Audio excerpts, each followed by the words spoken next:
መንግስት ወይም የጸጥታ ኃይሎች በሚያደርጉት ትግል ላይ የእያንዳንዱ የህብረተሰብ ክፍል አስተዋጽኦ በሚፈለገው መጠንና አይነት ካልታከለበት የምንመኘውን ሰላም በሀገራችን ማስፈን አዳጋች እንደመሆን ይታመናል።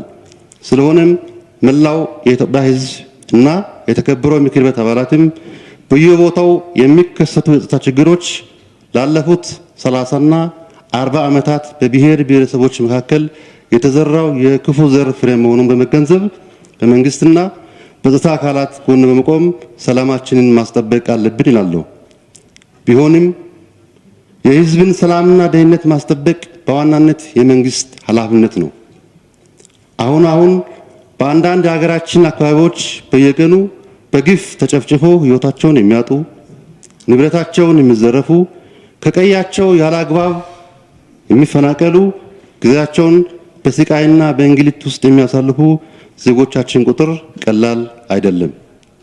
በተለይ አሸባሪው ኦነግ ሸኔ እና ተባባሪዎቹ በቅርቡ በደቡብ በአገሪቱ አካባቢ በድራሼ፣ በቡርጂ፣ በአማሮ፣ ጉጂና ሌሎችንም ጨምሮ እንዲሁም በቤንሻንጉል ጉሙዝ ክልል፣ በጋምቤላ፣ በኦሮሚያ ክልል በተለይ ደግሞ በምዕራብ ወለጋ የንጹሃን ዜጎችን ህይወት እየቀጠፈ መሆኑ እንደ አብነት መጥቀስ ይቻላል። ክቡር ጠቅላይ ሚኒስትር፣ በዜጎች ላይ የሚደርሱ ጥቃቶችን የጸጥታ ኃይሎች ከደህንነት ተቋማት ጋር እና ከህብረተሰቡ ጋር በመቀናጀት አስቀድሞ ለምን መከላከል አልተቻለም? በተለይ የአሸባሪው ኦነግ ሸኔ የሚመራው ቡድን እስከመቼ ድረስ የህዝብ ስጋት ሆኖ ይቀጥላል? ከኦነግ ሸኔ ቡድን አስተሳሰብ የአካባቢውን አመራርና መላውን ህብረተሰብ ለመነጠል ብሎም ህዝቡ በግልጽ እንዲያወግዛቸውና እንዲታገላቸው መንግስት የተከተለው ስትራቴጂ ምንድነው? ምክንያቱም እነኚህ ቡድኖች በህዝብ ውስጥ ለመሸሸግ ቦታ የሚያገኙ ከሆነ አሁን የተጀመረውን ትግል እጅግ ውስብስብና አስቸጋሪ ያደርገዋልና በዚህ ቡድንና በአሸባሪ ህወሓት ወይም በሌሎች ኢትዮጵያን ለማፍረስ ከሚፈልጉ ኃይሎች መካከል ያለውን ቁርኝት እንዴት መበጠስ ይቻላል? በአጠቃላይ ለህዝቡ ሰላምና ደህንነት ስጋት የሚሆኑ ችግሮችን በዘላቂነት ለመፍታት መንግስት ምን እቅድ ይዟል?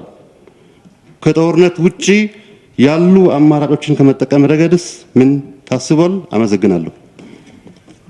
ዛሬም ግን ለውጡ ተቀልብሷል፣ የሽግግር መንግስት መገንባት አለበት የሚሉ መልእክቶችን በተለያየ ሚዲያ ለሚያስተላልፉ አካላት መንግስት ምን ይላቸዋል? በተጨማሪም መንግስትን በኃይል ለማፈራረስ አገሪቷን ወደ ተጨማሪ ሰቆቃ ለማስገባት እየሰሩ ላሉ ሚዲያዎችስ ተጠያቂነትን ለማረጋገጥ ምን መደረግ አለበት የሚሉ ጥያቄዎች አሉኝ። አመሰግናለሁ።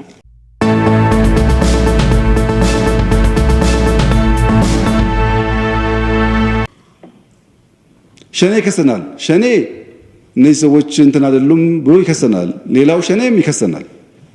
እኛ ኢትዮጵያውያን ነን። ሁሉም ህዝቦች ተከባብረው ተዋደው በጋራ እንዲኖሩ እንፈልጋለን። ሁሉም ህዝቦች የሚገባቸውን እያገኙ የጸናች ኢትዮጵያን እንዲፈጥሩ እንፈልጋለን። በዚህ ውስጥ ሳናስብ ሳናቅ የምናበላሸው ካለ በእናንተ ምገዛ፣ በህዝቦቻችን ምክር፣ ተግሳጽ፣ በእናቶቻችን ጸሎት እንታረማለን። ሆን ብለን ግን ዘርን ከዘር ለማፋጀት የአንደኛውን ዘር የበለጠ ያንኛውን ያነሰ ለማድረግ አንደኛውን ባልተገባ ለመጥቀም ነው አንሰራም። እንደዛ አንሰራም።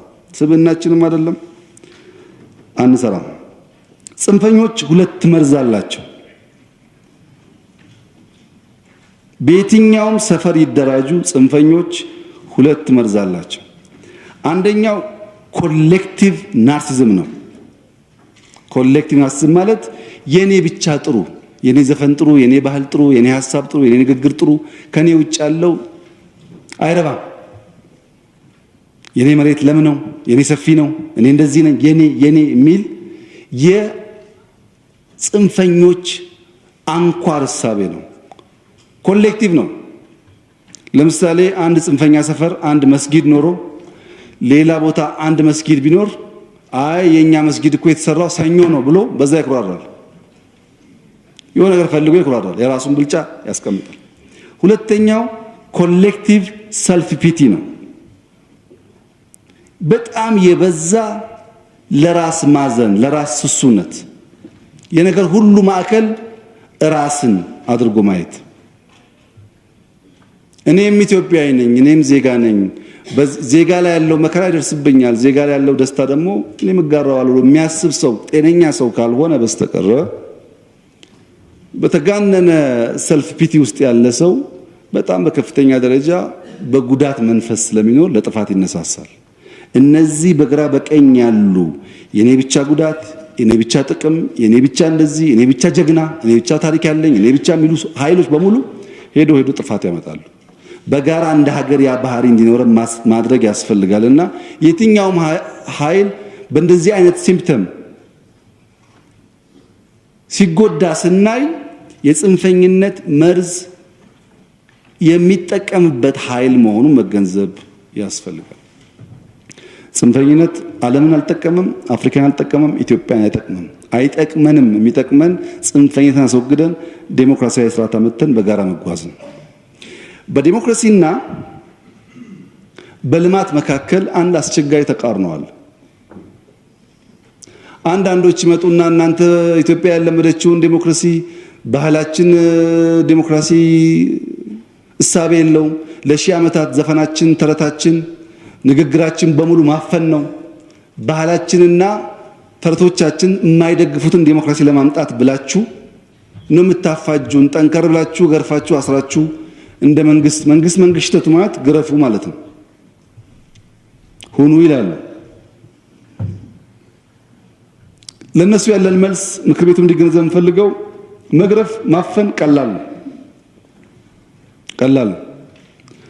መግረፍ ማፈን ኖረንበት አይተነዋል። መግረፍና ማፈን ከብልጽግና ከልማት ከእድገት ጋር አብሮ አይሄድም።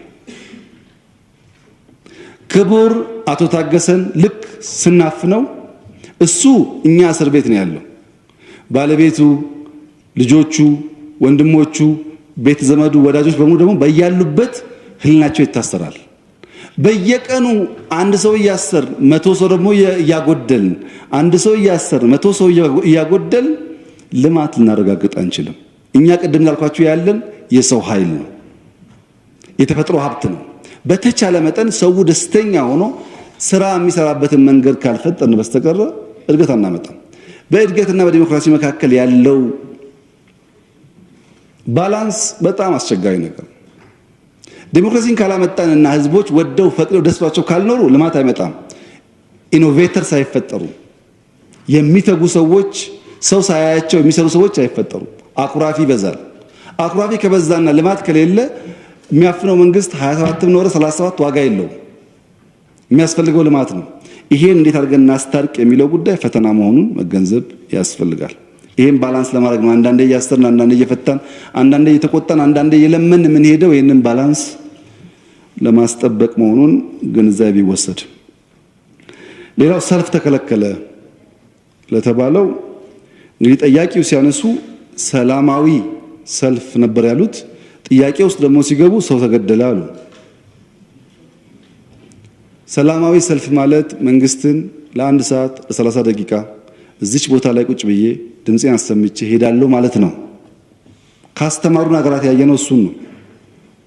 ድንገት ተነስቶ ቁርስ በልቶ ሲነሽጠን ብቻ መነሳው ጉዳይ አይደለም። ቢኮዝ መጠበቅ ይፈልጋል።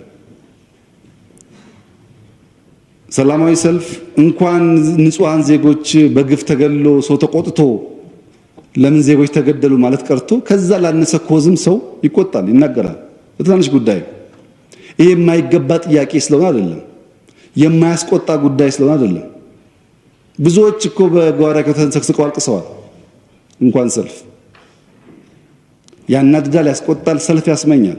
ግን ያ ሰልፍ ሰላማዊ መሆኑን ማረጋገጥ ያስፈልጋል። በአንድ በኩል የሰው ህይወት በከንቱ እንዳያልፍ መንግስት ናችሁና ለምንድነው ሰላም አታስጠብቁት ትላላችሁ።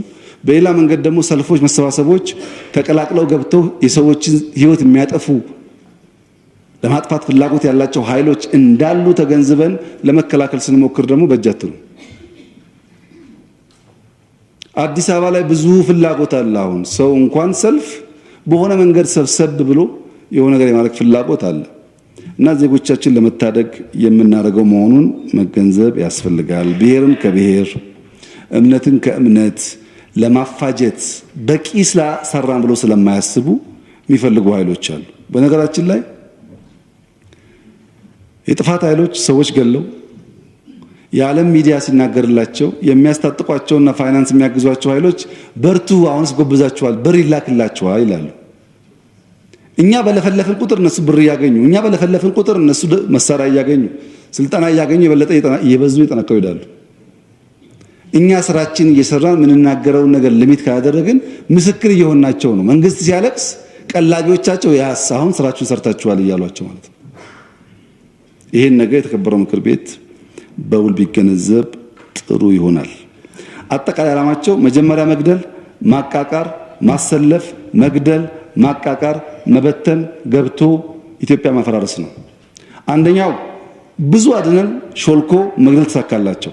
አሁንም በመሰለፍ ተጨማሪ ግድያና ጥፋት እንዳያመጡ የሚደረግ ጥንቃቄ እንደሆነ ቢወሰድ ጥሩ ነው።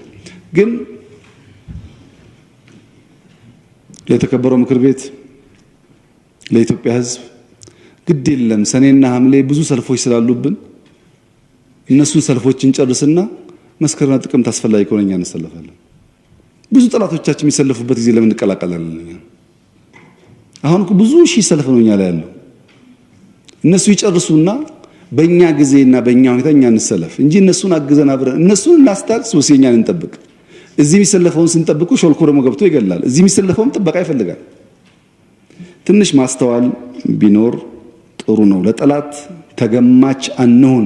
ጠላት በቀላሉ የሚገምተው ማህበረሰብ ከሆነ ጥፋት። የኢትዮጵያ ሕዝብ በጀግንነቱ ለሀገር ለውና በመዋደቁ የሚታወቅ ቢሆንም ጠላት በቀላሉ እዚህ ጋር ገድዬ በሚዲያ እንደዚህ አድርጌ ብሎ እንደፈለገ ፕሪዲክት የሚያደርግ ከሆነ ጥፋት ነው። ብዙዎቹ የጠላት ኃይሎች ገና ነገር ሳይጀመር አመት ሁለት አመት ጽፈው አዘጋጅ ጠብቁናል። ልክ የነገር ሲፈጠር እናጫጩሃለን ብሎ ለእንደዛ ተገማች መሆን ጥሩ አይደለም። በአንድ ወቅት ሁለት ሀገራት በሰላም በጋራ ሲኖሩ ቆይተው ጦርነት ይገጥማሉ። ኤክስ እና ዋይ የሚባሉ ሀገራት በጋራ ሲኖሩ ቆይተው በድንገት ጦርነት ሲገጥሙ የዋይ ሀገር ዜጎች እነሱ ውስጥ ከኤክስ ሀገር መጥቶ የሚነግድ ሀብታም ሰው አለ በከተማቸው እና ያንን ሀብታም የሱ ሀገር ከኛ ጋር ተጣልታለችና ይሄን ሀብታም ሄደን መጉዳት አለብን ብለው ወጣቶች ሰብሰብ ብለው ድንጋይ ይዘው በዚህ ሰውዬ ንብረት ሀብት የንግድ ቦታ ላይ ድንጋይ ያወረውራሉ። ሰውዬው ወጥቶ ይለምናል፣ እባካችሁ እኔ እኮ የመጣሁት በ5 ዓመቴ ነው ከናንተ ጋር የኖርኩ የናንተን ቋንቋ የናንተን ባህል ተምሬ ያደኩ እንዴት እኔን እዛ አስባችሁኝ ታጠፉኛላችሁ ቢላቸው በፍጹም በእጃ አልሰማሉ። ለሀገራችን ብለን ነው አሉ። ሰውየው ፈጣን ሰራተኛ ብቻ ሳይሆን ነገርን በየብልቱ ማየት የሚችል ለጠላት ተገማች ያልሆነ ሰው ስለሆነ ይቅርታ አድርጉልኝ አላቸው። እኔ መጀመሪያ ለተጎዱ መስሎኝ ነበረ። ለካ እናንተ ለሀገራችሁ ብላችሁ ነው። ሀገራችሁን ለመጥቀምማ ከመጣችሁ ድንጋዩን ወርውሩ፣ በቀን 100 ብር አበልከፍላችኋል ይላቸዋል። እሺ ብለው ተስማምተው 100 ብር ተቀብለው ድንጋይ ሲወረውሩ አሉ ቀኑ ሙሉ። በማግስቱ መጡ። አይ ይቅርታ አድርጉልኝ ዛሬ 50 አድርጌዋለሁ፣ ምክንያቱም ትናንትና ቤቴ ዝግ ስለነበረ ምከፍለው ገንዘብ የለኝም ዛሬ 50 ብቻ ነው አላቸው። ሁለተኛ ቀን ወረወሩ። ሶስተኛ ቀን ሲመጡ ይቅርታ አድርጉልኝ 2 ቀን ቤት ዘግቶ ስራ ስላልሰራው ምከፍላችሁ ክፍያ የለኝም ዛሬ አሉት። ሞኝን ፈልግ በነፃማ እኛን ወረወርን ብሎ ጥለው ሄዱ ይባላል። ዋና ዓላማው ድንጋይ እንዳይወረወር ማስቆም ነውና ትንሽ በተለየ መንገድ ከፍሎ ሰዎችን ሺፍት ማድረግ ከቻለ በኋላ የተቀረው ሀብቱን መታደግ ቻለ ይባላል። ለጠላት ተገማች አትሁኑ። ላባላችሁ ካለ አንባላም ብላችሁ ቁሙ። ስትፈልጉ በራሳችሁ የተባሉ እንጂ ጠላት ሲፈልግ የሚያባላው ሲፈልግ የሚያዋድደው ኃይል ከሆነ አደገኛ ጥፋት ስለሚመጣ ኢትዮጵያውያን ትንሽ ከቀልባችን መሆን ሰብሰብ ማለት ያስፈልገናል። የሽግግር መንግስት የሚባል ነገር ለተባለው ጥያቄውን ያነሱ የምክር ቤት አባል በርቀት ሳይወት ወጣት ይመስሉኛል እና ይሄ ሽግግር መንግስት ጉዳይ እርሶ ሳይወለዱ በንጉሱ ጊዜ ጀምሮ የነበረ ተረት ነው። ንጉሱ መጨረሻ ዘመናቸው ለውጥ ቢፈልገው ኃይል ካቢኔ አፍርሱ፣ እንትና ይነሳ፣ እንትና ይመለስ፣ እንትና ይነሳ ሲል ቆየና እሳቸው ካቢኔውንም ቢያነሱ ጠቅላይ ሚኒስትርን ቢቀያይሩ ዋናው ፍላጎት ስርዓት ማፍረስ ስለነበረ አልሰማቸውም። ካቢኔያቸውን ካፈራረሱ በኋላ ስርዓት ካፈረሰ በኋላ እንዴት እንደሚያፈርስ እንጂ እንዴት ተደራጅቶ እንደሚገባ ዝግጅት ስላልነበረው እሱ ሳያስብ ሌላ ኃይል ተደራጅቶ ገብቶ 17 ዓመት ስልጣን ያዘ። 17 ዓመት ሙሉ ኮሎኔል መንግስቱ ሀገር እየመሩ የሽግግር መንግስት አጀንዳ ኢትዮጵያ ውስጥ ቆሞ አያውቅም። እነዛ አንተ ሳትወለድ ሽግግር መንግስት ብለው ያነሱ ሰዎች ዛሬም አሉ፣ ያነሳሉ አሉ በህይወት። ኢህአደግ መጥቶ 27 ዓመት የሽግግር መንግስት አጀንዳ ደብዳቤ ቆሞ አያውቅም። እነሱ ኢህአደግን ሽግግር መንግስት እያሉ የማያውቋቸው ሰዎች መጥተው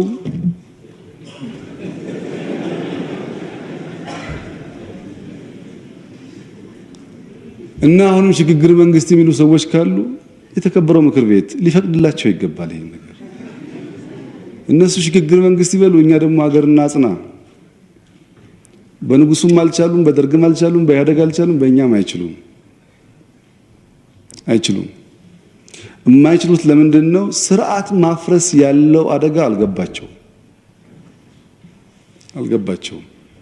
ችግር የለም፣ ከግለሰቦች ጋር ትስስር እኮ የለውም። ይሄ አሁን ያለው መንግስት ቢነሳም ባይነሳም ኢንስቲትዩሽን ካለ ስርዓት ካለ ችግር የለውም። እነሱ ስርዓት ማፍረስ የተሰጣቸውን ተልዕኮ ማሳካታቸውን እንጂ ብታፈርስም እንዴት እንደሚያደርጉት አያውቁትም እኮ። እነዚህ ሰዎች ብዙዎቹ አንድ ቀበሌ መጥተው አያውቁም። ማፍረስ የተሰጣቸውን ተልዕኮ ማሳካታቸውን እንጂ ብታፈርስም እንዴት እንደሚያደርጉት አያውቁትም እኮ። እነዚህ ሰዎች ብዙዎቹ አንድ ቀበሌ መጥተው አያውቁም። በነገራችን ለምሩ ይፈልጋሉ እና ኢትዮጵያ ውስጥ የፖለቲካ ችግር ነበር። የመንግስት አስተዳደር ሪፎርም ዲማንድ ያደርግ ነበር፣ ጥያቄ የለውም። ለዛ ብለን 3 ነገር አድርገናል። አንደኛ ምርጫ ከማካሄዳችን በፊት ገለልተኛ፣ በህዝብ ተአማኒ የሆነ በዓለም አቀፍ ተቋማት ተቀባይነት ያለው ምርጫ ቦርድ እናቋቁምና ካድሬዎች ከሚመሩት ገለልተኛ ሰው ይምራ ብለን ለምርጫ ቦርድ አዲስ አዋጅ፣ አዲስ በጀት፣ አዲስ አመራር በምክር ቤት ድጋፍ አቋቁመናል። ይሄን ዓለም ያውቃል። በዛ ገለልተኛ ኃይል እንወዳደር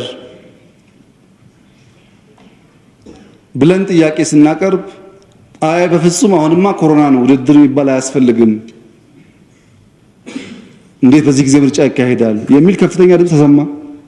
ኮሮናም ድንገት ደራሽ ስለነበረ ባህሪው ስለማይታወቅ ብልጽግና ብቻውን አጌንስት ሁሉም ፓርቲዎች ስለ ምርጫ የሚያነሳ እንዳይሆን ቢያንስ ለአንድ ዓመት ኮሮናን እስክንለማመድ እንቆይ ብለን ደግሞ መልሰን አሁን ኮሮናን አይተነዋል፣ ጥፋቱን እናውቃለን፣ እየተከላከል ምርጫ እናካሄድ ደግሞ ስንል ያው እንደሰማችሁት ከፊሎቹ ይሁን እናደርጋለን ብሎ ተወዳደሩ፣ ከፊሎቹ አንፈልግም አሉ።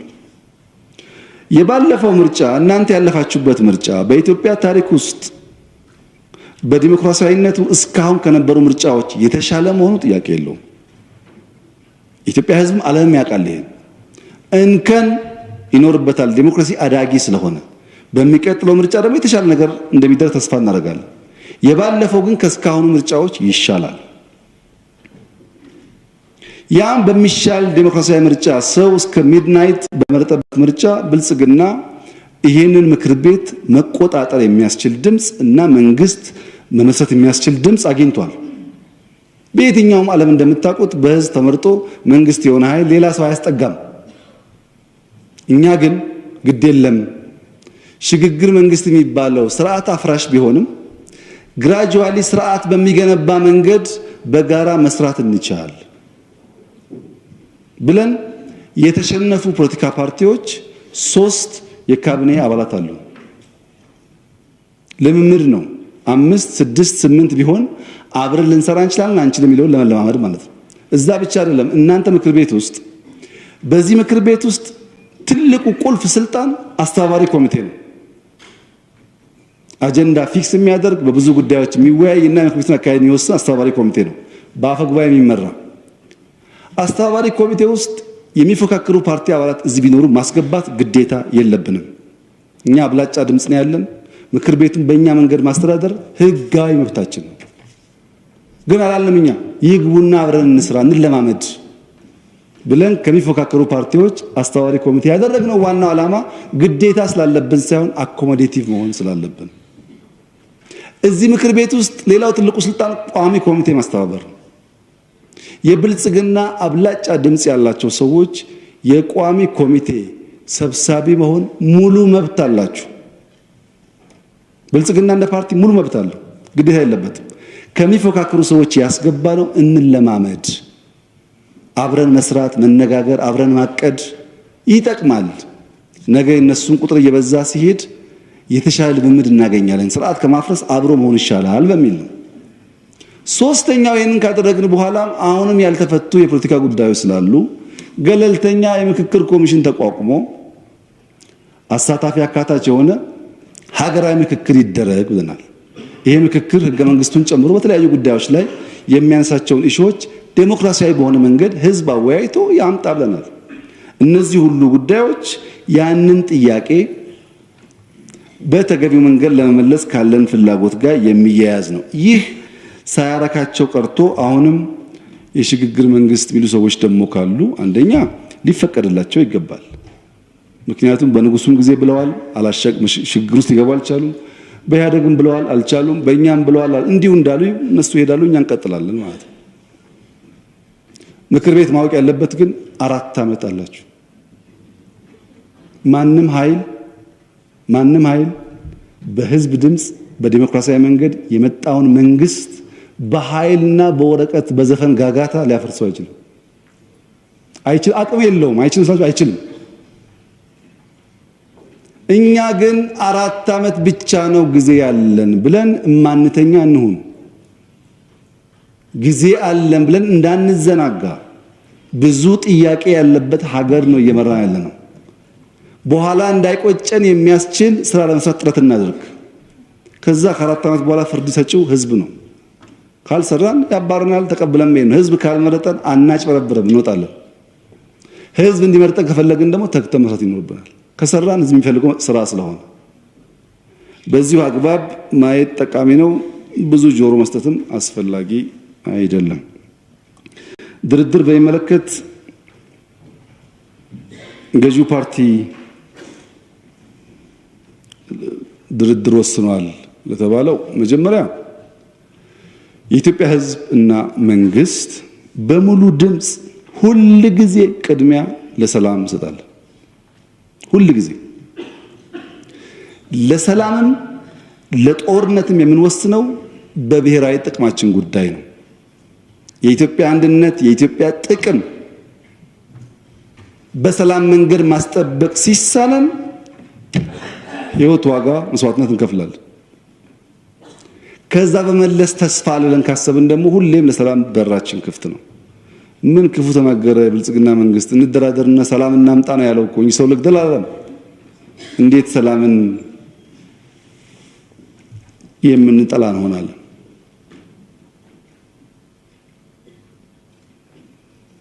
ሁለተኛው የተከበረው ምክር ቤት ማወቅ ያለበት የኢትዮጵያን መንግስት የሚመራው ብልጽግና ነው። ብልጽግና ማመካከር እንጂ ወስኖ መምራት ሙሉ ስልጣን አለው፣ ህጋዊ ስልጣን። ለውይይቱ ከሆነ እናንተም እንደምታውቁት የዛሬ 4 ወር 5 ወር ገደማ ጽሁፍ አዘጋጅተን ሁሉንም ህዝብ በሚሊየንስ ቁጥሩ አለኝ በየክልሉ ውይይት ተካሂዷል። የዛሬ 5-6 ወር ጽሁፉን ተወያይታችኋል፣ እናንተም ታውቁታላችሁ። ይሄ ዱብዳ ጉዳይ አይደለም። ከተቻለ በሰላም እንፍታ። ለምን እነዚህ በሀገር ውስጥ ያሉ ኃይሎች እግር የላቸውም፣ ባይገባቸው ነው እንጂ የእናታቸውን ጡት እየነከሱ ትርፍ አያተርፉም። እኛ ባለመነጋገራችን ምክንያት ጠላቶቻችን ብዙ ጥፋት እያጠፉ ነው።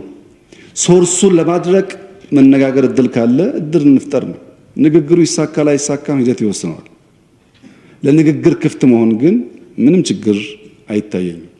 አሸባሪ ተብሎ ነበር ለተባለው ቅድም እንዳልኳችሁ ነው። አሸባሪ ሲባል እናንተ አልነበራችሁም። ግን ከአሸባሪ ጋር ድርድር አይካሄድም የሚለው አባባል በደንብ ብናይ ጥሩ ነው። ደርግ ሁልጊዜም ከኢፒኤልኤፍ ጋር ከሻዕቢያ ጋር ይደራደር ነበር፣ ከቲፒኤልኤፍ ጋር ይደራደር ነበር። ሁቲዎች አቡዳቢ ሮኬት እየተኮሱ ይደራደሩ ነበር። ድርድር ሁሌም ይካሄዳል። ውጊያ ውስጥ ሁሌም ድርድር ይነገርም አይነገርም። ድርድር የሚካሄደው ከድርድር ውስጥም ትርፍ ካለ ለማግኘት ነው። ማንኛውም የኢትዮጵያ ዜጋ መንግስትን መጠየቅ ያለበት ናሽናል ኢንትረስት ኮምፕሮማይዝ አድርገህ የኢትዮጵያን ጥቅም አሳልፈ ሰጥተሃል ከሆነ እሱ አደገኛ ነገር።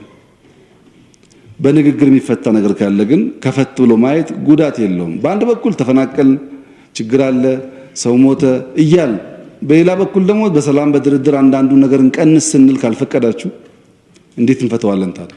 ከሁሉ ጋር ተዋግተን አንተ የሚዋጋን ኃይል እኮ እዚህ ያለው ብቻ አይደለም። ታውቃላችሁ ብዙ ኃይሎች በገንዘብ ከኛ የሚሻሉ በሚዲያ ከኛ የሚሻሉ ተረባርበው የተዋጉን ነው።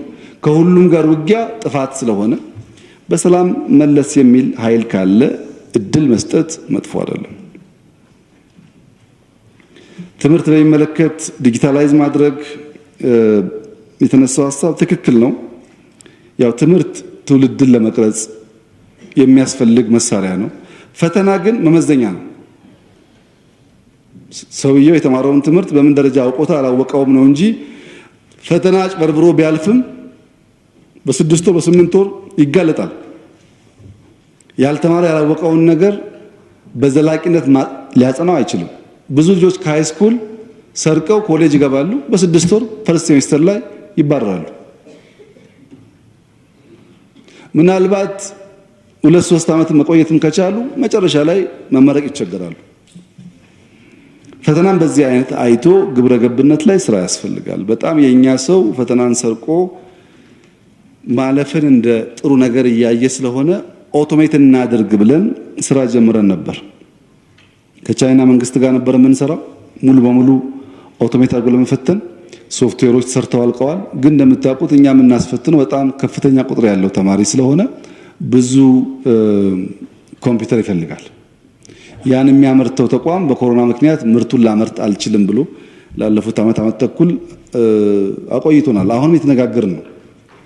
ነገር ግን ከደረሰልን ዝግጅት ስላደረግን ኦቶሜት አድርገን እንፈትናለን። ካልደረሰልንም ሌብነት የምንቀንስበትን መንገድ ትምህርት ሚኒስቴር ዲዛይን እያደረገ ስለሆነ ከባለፈው የተሻለ አሰራር ለመከተል እንሞክራለን። ችግሩ አለ አሁን በአሰራር፣ ነገ ደግሞ በቴክኖሎጂ ለመቅረፍ ጥረት እናደርጋለን። ዋናው ሐሳብ የተነሳው ፈተናን የፖለቲካ አጀንዳ ለማድረግ። ፈተና ሲመጣ ፖለቲካ፣ ሃይማኖት ፖለቲካ፣ ሸኔ ፖለቲካ፣ ሰላም ፖለቲካ ከሆነ ሀገር ማልማት ያስቸግራልና እሱን ልክ እንደ ፈተና ብቻ እንደ ትምህርት ብቻ የምናይበትን ነገር ማምጣት ይኖርብናል። ኦቶሜሽኑ ካልተሳካ ግን ቢያንስ አሰራራችንን ቀይረን ሌብነት ለመቀነስ ጥረት ይደረጋል። ስራ ስምሪት በሚመለከት ያው የተከበረው ምክር ቤት እንደሚያውቀው የስራ ጉዳይ ኢምፕሎይመንት ጉዳይ በጣም ወሳኝ ስለሆነ ለመጀመሪያ ጊዜ በሚኒስትሪ ደረጃ ተቋሙ እንዲቋቋም ተደርጓል። መቋቋም ብቻ ሳይሆን ሲኒየር ሚኒስትር የተሻለ ዴሊቨር ማድረግ የሚችሉ ሚኒስትሪ እንዲመሩት ተደርጓል። ከጉዳዩ አንገብጋቢነትና አስፈላጊነት አንጻር ነው ከነበረበት ደረጃ ወደ ካቢኔ ያደገው። ያ ከሆነ በኋላ አጠቃላይ ስርዓቱን ለማየት ነው ሙከራ የተደረገው። ምልመላ ላይ ችግር አለ፣ ስልጠና ላይ የተባለው ችግር አለ፣ ስምሪት ላይ ችግር አለ።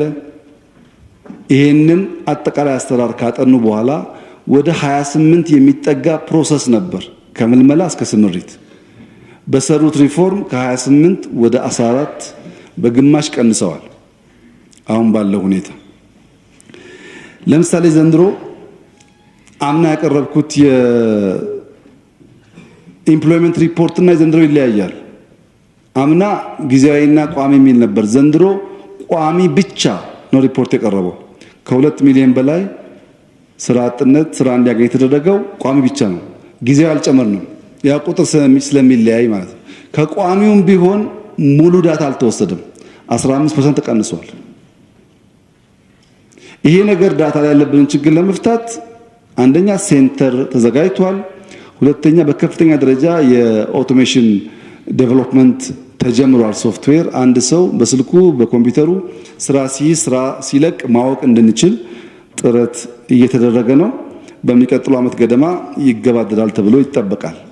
የሳይኮሜትሪ ቴስትም እንደዚሁ አንድ ሰው የጣውላ ስራ ላይ ጎበዝ ሆኖ ሲያበቃ የብረት ስራ እንዳይሰራ ዝንባሌውን ለመለየት የሚያስችል ፈተናም እንዲሁ እየተሰራበት ይገኛል። ከሀገራት ጋርም ሚኒስትሪው ድርድር ጀምሯል። ከአንዳንዶቹ ተፈራርሟል፣ ከአንዳንዶቹ ጋርም እየተነጋገረ ይገኛል። ሙያተኞች በነርስ እና በተለያየ ሙያም መላክ ጀምሯል። መካከለኛው ምስራቅም አውሮፓም ወደፊት እየተሻሻለ ይሄዳል ብዬ ተስፋ አደርጋለሁ። እንግዲህ ኢትዮጵያ ብዙ ወጣት አላት፣ ብዙ የተማረ አላት። አሰራሩን ካስተካከል በሀገር ውስጥም በውጭም የተሻለ የስራ ዕድል እየተገኘ ሊሄድ እንደሚችል ተስፋ ይደረጋል። ይህንን ጉዳይ ከኢኮኖሚ ፓርት በፊት ያለውን ጉዳይ ጠቅለል ለማድረግና ምናልባት ከተፈቀደ አንድ 10 ደቂቃ ለማረፍ የተከበረው ምክር ቤት ከኢኮኖሚ ውጭ ባሉት አጀንዳዎች ባነሳው ጉዳይ ላይ ብዙ ፈተና እንደገጠመን ፈተናዎች ይበልጥ እያጠነከሩን ወደሚቀጥለው ደረጃ እንደሚወስዱ እንዲገነዘብ በጠላት መንገድ የሚፈስ ሳይሆን የራሱን ገጽ የሚገልጥ ሀገርና መንግስት እንዲሆን ነው መልእክቴ። አንደኛ በክረምት አዲስ ገጽ እንግለጥ፣ አረንጓዴ እናልብስ ኢትዮጵያ። ጠላት ነው ሰው እየሞተ ችግኝ አይተከልም የሚለን ጠላት ነው፣ እንዳትሰሙ። ሰው እየሞተ የሞተበት ቦታ ችግኝ እንተክላለን፣ ቢያንስ አስክሬኑ ጥላ እንዲኖረው። ችግኝ የምንተክለው አፈራችን አላግባብ እየሄደ ስለሆነ፣ ችግኝ የምንተክለው ዝናብ እያጠረ ስለሆነ፣ ችግኝ የምንተክለው ልጆቻችን ያስቀመጥንላቸው ሶቨሪን ዌልዝ ባይኖር እንኳን ተፈጥሮ ሀብት ሜንቴን አርገን መሄድ ስላለብን ነው። ሻሎ በሆነ መንገድ ችግኝንና ፖለቲካን፣ ስንዴና ፖለቲካን የሚያወዳድሩ ሰዎች ቅድም እንዳልኳችሁ ስራ ሰርተው ያውቁ፣ በስራ ያለፉ አይደሉም። መሸወድ የለብንም። እየተከልን እየሰራን ለጠላት ማንንበረከክና ማንቻል መሆናችንን ማረጋገጥ ያስፈልጋል። ሁለተኛ የጓሮ አትክልት በጓሮ እንስራ ሲባል ያው ታውቃላችሁ የኢትዮጵያ አካባቢ ያለውን የሚዲያ ቀልዱ ጥሩ ነው፣ ግን እንስራ፣ እየቀለድን እንስራ። እኔ የሚገርማችሁ ቤተ መንግስት እናንተም እንዳያችሁት የትም አገር የፈረንጅ ሰው መጥቶ የጀመርነውን ስራ እኛም አገር መጀመር አለብን፣ ይሄ ነገር ነው መፍትሄው ማይል ሰው የለም። ስፔስ መጠቀም አለብን፣ ኢንፍሌሽን የምንከላከለው በዚህ ነው ማይል የለም። እኛ አካባቢ ዳተኝነት አለ። በእርግጥ አሁን እንቅስቃሴው ተጀምሯል። እሱን በርትተን በእያንዳንዱ ሰው ጓሮ የሚበላ ነገር ማቆየት አለብን። ምግብ ወሳኝ ነው። የዩክሬን ውጊያ በምግብ ብዙ አፍሪካ ሀገር መቀመቅ ከቷል። እኛንም ፈትኖናል። ማምረት ደግሞ እኛ እንችላለን። ውሃውን መሬቱም አለን። እንስራ። ሰው አርሶ፣ ሰው ፈጭቶ፣ ሰው አብኩቶ፣ ሰው ጋግሮ ሊያጎርሰን አይችልም። እንደዚህ አይነት መንግስት ዓለም ላይ የለም። መስራት መትጋት ይኖርብናል። የግብርና ስራ ላይ በእጅጉ መረባረብ አለብን። አሁን እናንተም ወደ ምትሄዱበት አካባቢ ስትሄዱ አንዱ ፎከስ ማድረግ ያለባችሁ መሆን ያለበት የግብርና ስራ እንዴት እየታገዘ እንደሆነ አይታችሁ መደገፍ ቢሆን ጥሩ ነው። ትምህርት ቤት ማደስ አለብን። ተጨማሪ ክፍል መስራት አለብን። የአቅመ ደካሞችን ቤት መገንባት አለብን፣ ማደስ አለብን። ይሄ ክረምት ብዙ የምንሰራበት የምናተርፍበት መሆን አለበት። ባልባይ ነገር ጊዜያችን እንዳይበላሽ ጉልበት፣ ዕውቀት፣ ውስን ሀብታችን ተጠቅመን የኢትዮጵያን ሕይወት ለማዘመን መትጋት ይኖርብናል። ቮለንተሪዝም የተጀመረ ነገር አለ፣ እንዲስፋፋ ማድረግ አለብን። ተማሪዎች ተመርቀዋል። ልጆች በማስተማር ትምህርት ቤት በመገንባት ቅድም ያስተዋቸውን ስራዎች በመስራት የተሻለ ቫልዩ አድ ማድረግ አለባቸው። የሀገራችንን ጉዳይ ቋሚ አጀንዳ፣ የሀገራችንን ጉዳይ ላላይ አጀንዳ ካደረግን ሌላውን ነገር ታክል እናደርጋለን። በትንሹም በትልቁም ግን የሀገር ጉዳይ ነው ዋናው አንኳር ጉዳይ የሚነካ ከሆነ ጥፋት ስለሚመጣ ማስተዋል፣ መስከን፣ ከግራ ከቀኝ ማየት፣ ለጠላት የማንመች መሆናችንን ማረጋገጥ አለብን። በወላይትኛ አንድ አባባል አለ። በወላይታ ውስጥ 4 ከለራቸው የተለያየ በሬዎች ትንሽ ከፈት ባለ ቦታ በጋራ ይኖራሉ። እነዚህ በሬዎች ወደ 4ቱም አቅጣጫ ወደ ሰሜን፣ ወደ ምዕራብ፣ ወደ ምስራቅ፣ ወደ ደቡብ ቀንዳቸውን ወደ ውጭ አድርገው ነው የሚተኙት እና ቀንዳቸው ወደ ውጭ ስለሚኖር አውሬ ሊበላቸው ሲመጣ ቀንዳቸውን እያየ ይሳቀቃል እና በአንድ ወቅት አንበሳ መላ ይዘይዳል። ከእናንተ በሬዎች መካከል በሰላም ጥበቃ አድርገው የሚተኙ አውሬ ኖር በሬዎች ጀግና ማን ነው ብሎ ጥያቄ ያቀርባል። እኔ ነኝ እያሉ ሁለቱ ነው አንደኛውን ወቅተው ከበረት ያወጡታል። እነሱ ጀግና፣ እሱን ፈይ ለማድረግ ከበረት የወጣውን አንበሳው ለቀም አድርጎ ይበላል። ትንሽ ቆይቶ መጥቶ ፈሪ ማን ነው? ጥቁሩ ነው ወይስ ቀዩ ይላል። አንተነህ ፈሪ። ይደባደቡና አንዱ ከበረት ይወጣል። ተመቱ፣ ለብቻ ይበላዋል። እንደዚህ እያደረገ ከፋፍሎ አራቱንም በሬዎች በላቸው ይባላል። በወላይትኛ ሲናገር ይጣፍጣል። እኔ ብሎ ስለማትሰሙኝ ብዬ ነው በአማርኛ ያደረኩት። ሀገራችንን በሁሉም አቅጣጫ መጠበቅ አለብን። እኛን ለማባላት የሚከፋፍሉን ኃይሎች ውሸታቸውን ነው፣ ሊበትኑን ነው። ሰብሰብ ብለን በጋራ ቆመን ፈተናን ተቋቁመን ኢትዮጵያን የምናሻግር ኃይሎች እንድንሆን አደራ ማለት ፈልጋለሁ። በቀረው ክፍል አፈጉባኤ ከፈቀዱልን ከረፍት በኋላ እንቀጥላለን።